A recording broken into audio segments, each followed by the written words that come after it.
Hey folks, Mr. Wickersham here again for DBQ tutorial number 1, and this is part 2. Now, going back to the Google Classroom for the district, if you could open up this APUSH 2018 APUSH writing commentary and samples and go to page 44 and 45, we will be referencing that momentarily. So let's take a look at the DBQ in particular. We asked you to HIP taking only 50 or to analyze the docs and HIP 4 of them, taking about 15 minutes because that's what the College Board recommends. It's pretty good recommendation. That way you've got 45 minutes to write the essay. So let's take a look at the prompt first. One of the things it's asking you to do is evaluate the relative importance of different causes. See the word cause? Know that you're writing a cause and effect essay. So you do not have to talk about the effects, but you can in an attempt to get the complexity point. But the key words are evaluate the relative importance of different causes. So it's asking you to think, which of these causes is most important? So we want you, hopefully, when you're writing your thesis and your essay, you think about which of these causes are most important, maybe even rank them before you start writing, if you've got 2 or 3 causes in your head. So document 1 here is essentially a treaty between the Russians and the United States in 1867. Maybe you remember that we bought Alaska in 1867 from the Russians for $7.2 million in gold. That's what this treaty is all about. If you are on that big document, pages 44 and 45, whoops, that's the rubric. Here we go. Let's go here.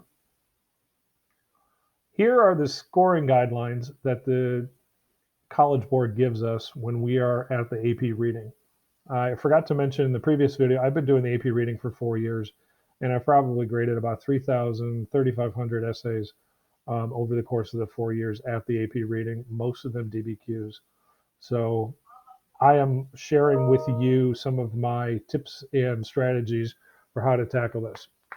As you can see here, they've summarized what the content of the document is, and they give you in this third column a couple of different suggestions as to different sourcing. So this one talks about Alaska as part of the HIP, or part of the historical situation, and then the audience is other nations viewing the U.S. as an important international power. Going to document 2 is an excerpt from a book, Our Country by Josiah Strong in 1885. And here, hopefully you got the fact that this is all about Anglo-Saxon superiority. This guy is big on that. And so according to the College Board, he's arguing that we're running out of territory and that the Anglo-Saxon religion and culture is the best. That's his point of view, Anglo-Saxon superiority. The situation is we're around 1885. Our frontier is about to close. We don't know that, but it's about it. And we're also in competition with other countries. And then, of course, the purpose here is to inspire and impress American leaders as, hey, we got to go get more land and resources.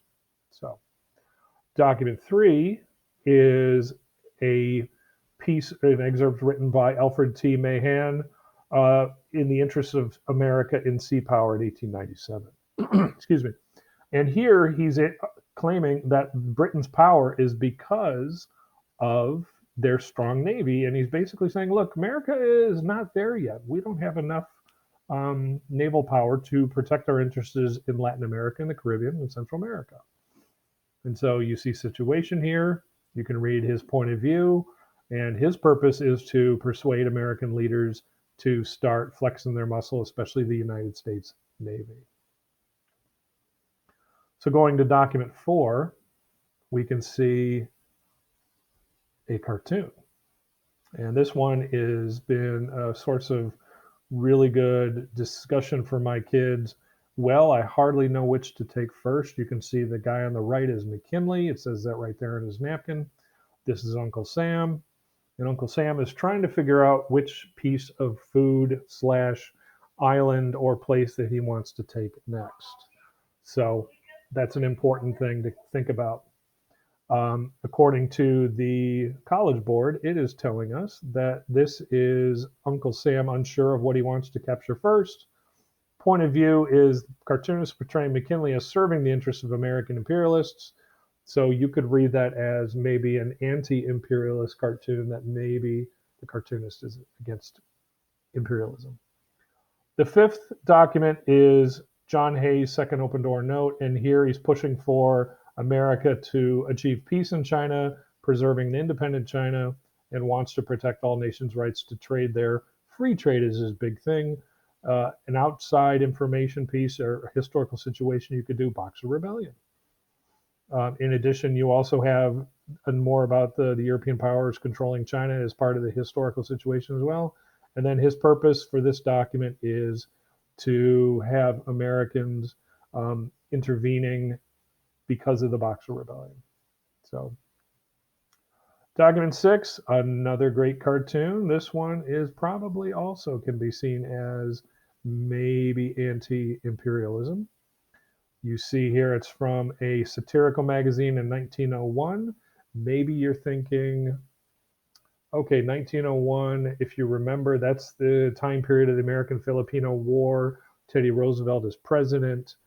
In this cartoon, you can see Uncle Sam is offering the Filipinos, as you can see the way that they're dressed. That's definitely giving away the author's point of view. He sees them as savages and whatnot. Uncle Sam's giving them a choice. It's up to them. You can take your choice. I have plenty of both, either meaning school teacher or soldier. So basically, we're going to pacify you through might, or we're going to pacify you through education.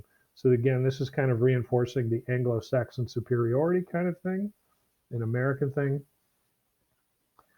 And as you can see here, you can talk about the Filipino independence movement as a situation. The cartoonist point of view is giving the Filipinos a choice. I kind of think the way Uncle Sam is portrayed, look again, he kind of looks almost devilish with those eyebrows.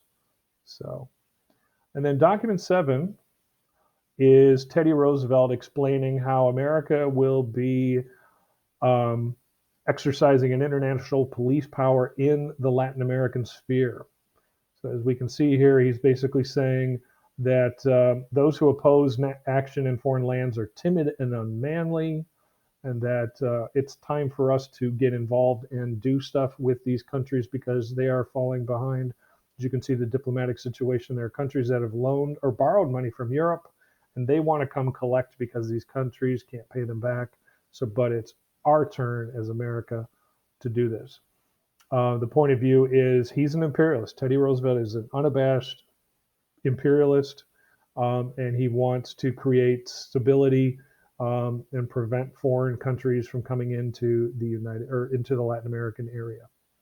So now here's one thing I want to point out. If you decided to do intended audience and you just said Congress is the intended audience, as you can see right here, that's lame. You got to do something else.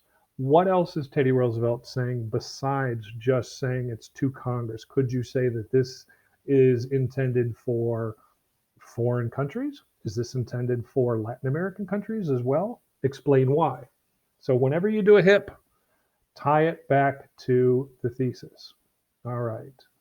So here's where we're going to want you to stop the video and actually write the essay. Take 45 minutes, time yourself, write your response, keep that prompt in mind, keep the DBQ in front of you, and also keep the rubric in front of you. It's a great idea to keep that and refer to that, and make sure you jump through as many hoops as you can. Be strategic. If you can't get it all, skip the complexity point. If you can't cover all 7 documents, skip those 2. Do as many as you can. Do at least 3. So, and good luck, and we'll see you on the other side for part 3.